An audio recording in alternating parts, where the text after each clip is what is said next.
Welcome back to another episode of Offbeat Adventures. We're standing here once again on the grade of the former Grand Trunk Pacific Railway and later Canadian National Railway's Graham Subdivision. We are here in basically next door to Fort William First Nation, Ontario, which is adjacent to the city of Thunder Bay. I think we're right on the boundary because I think this side is city of Thunder Bay, if I'm not mistaken, and that side is Fort William First Nation.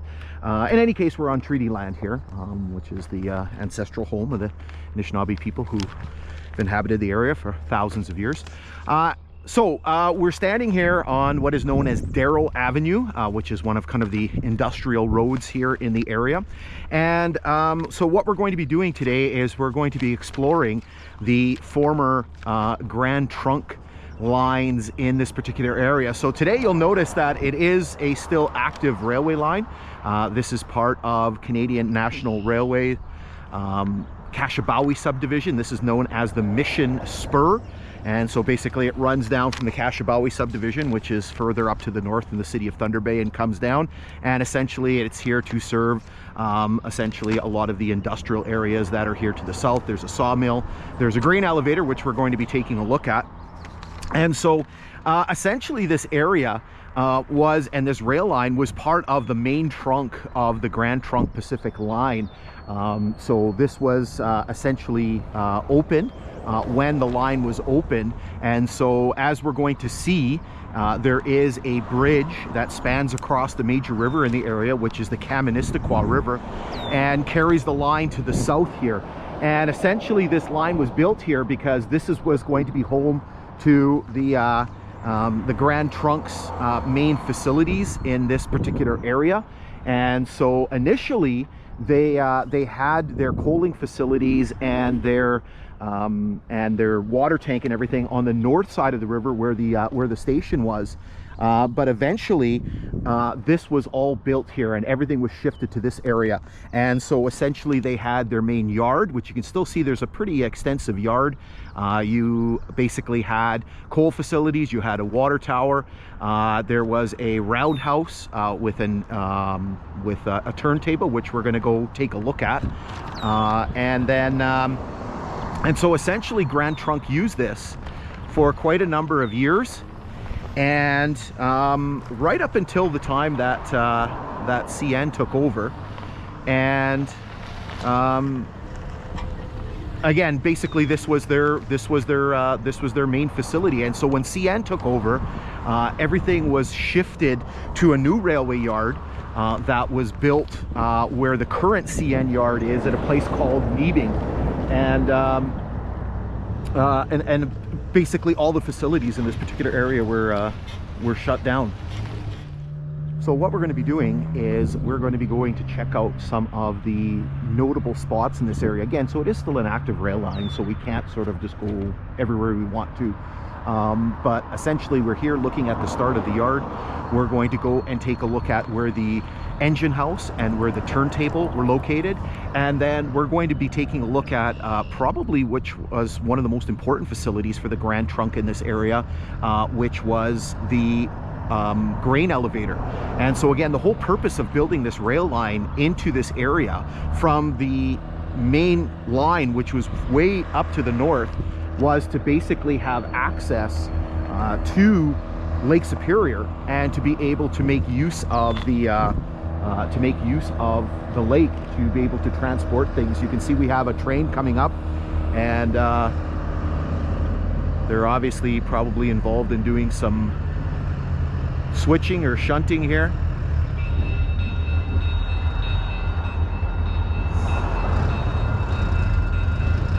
We'll let them pass, and then we're going to get going. We're going to go and have a look at the engine house.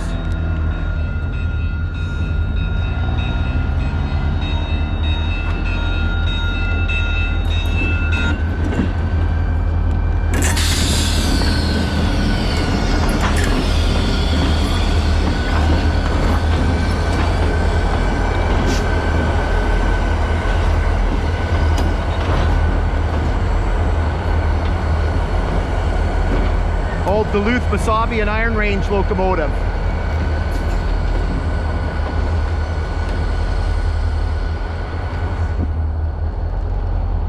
Okay, so let's show you some maps and some timetables and things like that, and then we're going to head our way over to where the engine house was.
All right, so it is now fully 5 months after we filmed the first portion. It is the 3rd of November. It's a very, very foggy, cold morning. Very appropriate. We can hear some shunting going on in the background on the CN line. So basically what we have here is the remains of the roundhouse and the turntable pit in this area. You can see there's some concrete here. Basically this would be the back end, I'm assuming, of the roundhouse. So you can see there's this structure here. Again, not sure what this is. You can see that there's like a little opening here, okay, like almost like a little trap door. You can see basically there's a big concrete pit here.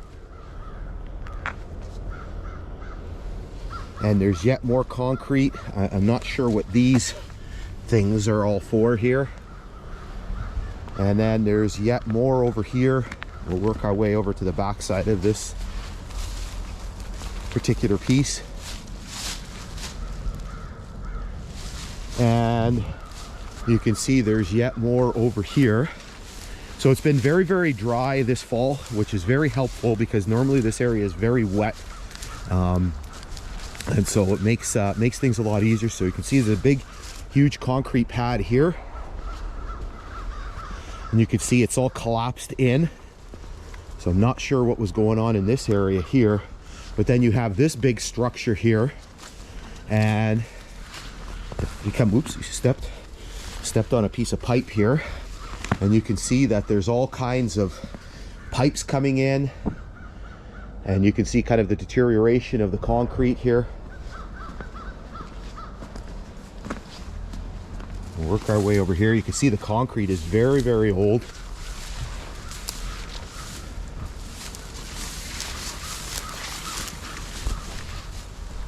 We have to be careful because there's lots of little holes and indentations and things all over the place. And you can see there's yet another pipe that's coming in here.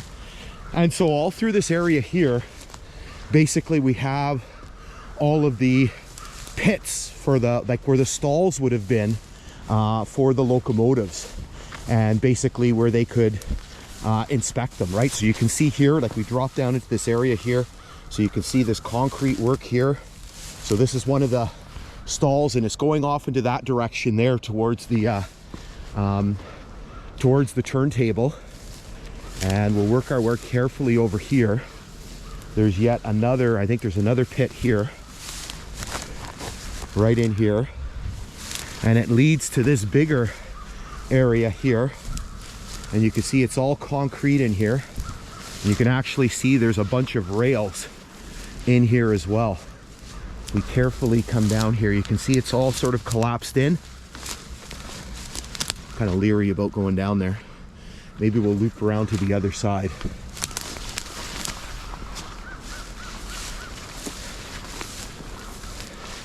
Again, we just have to watch our footing here.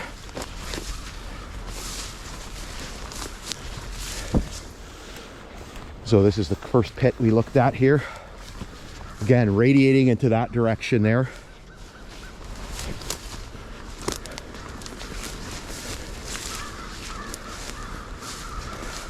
And this looks like another pit here.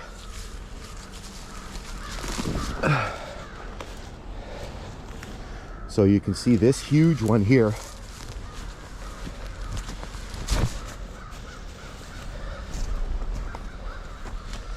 And you can see how quite deep this channel is. In here you can see that there's rails in here. Wow, the crows are noisy this morning. Climb out of here. And so you can see kind of the end part of it. You can see the concrete work. And then if we work our way this way, there's yet more pits. So this is the one that we crossed earlier. Here's another one. So the trains would have come over top here and they would have had this space underneath to do inspections and stuff. So you can see another pit here.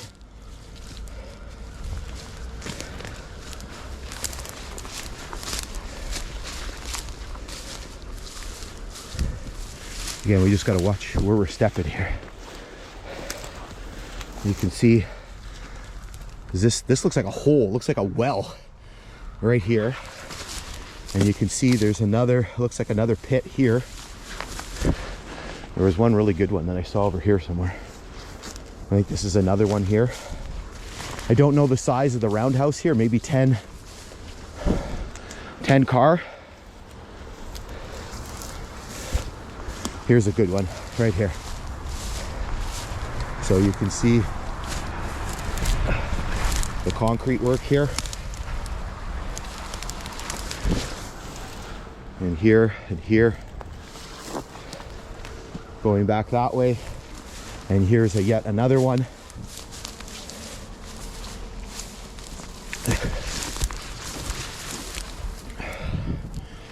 Going this way. Is there another one here? Yeah, it looks like there's another one here.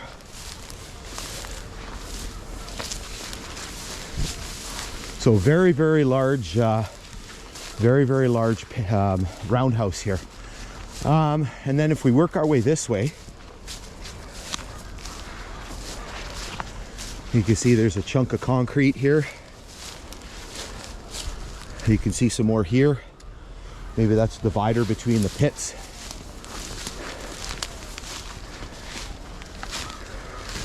And then here, again, we're very fortunate that it's been dry because this is normally flooded with water, particularly in the springtime. How do we get around here? You can see there's a big hole, big indentation here. And so here is the turntable pit. So basically you can imagine the big turntable mechanism inside here. So you can see this big open area. It's all covered over with debris and stuff. Here you can see some of the bolts, some of the pins that would have secured the ties that would have gone around here. Here you can see another one with the nut still on it. So let's drop down into the pit itself.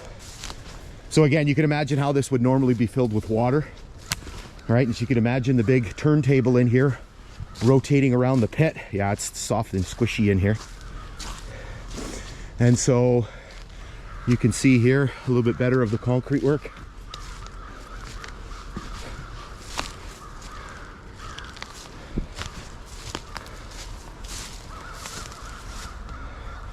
So this is again quite old, right? This is probably built, not initially, but probably built around 1910 or so. So about a year and a half after the line was completed. So you can see that concrete work continuing. So you can see the round shape of the pit. And normally in here is the center pedestal.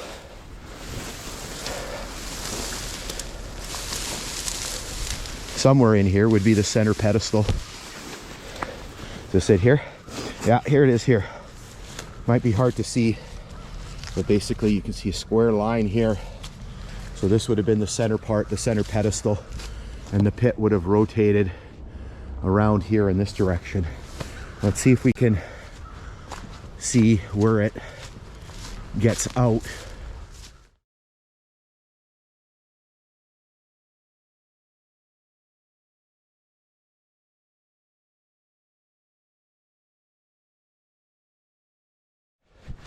All right, we're back in the turntable pit, and I think I figured out what's going on here.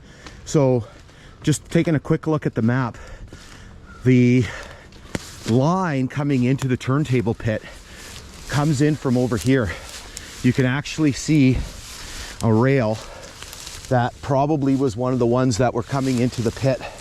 You can see it's a much smaller rail here. I don't know if I see any.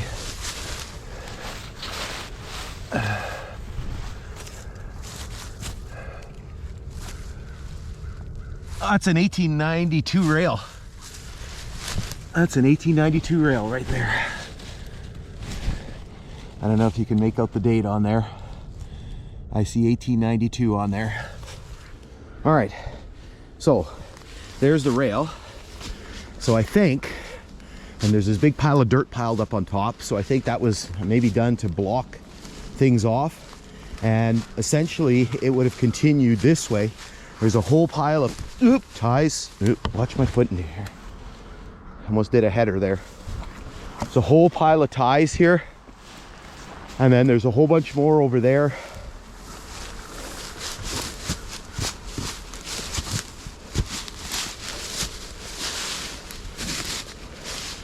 And there's one in the ground here.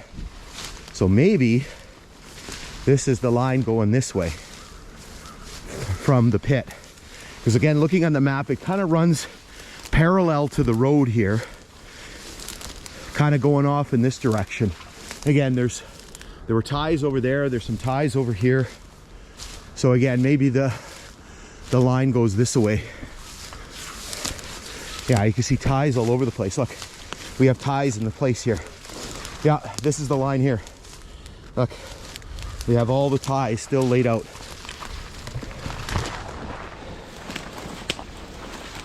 Look, right there, all nicely laid out. We got some more here. Look, all perfectly laid out here.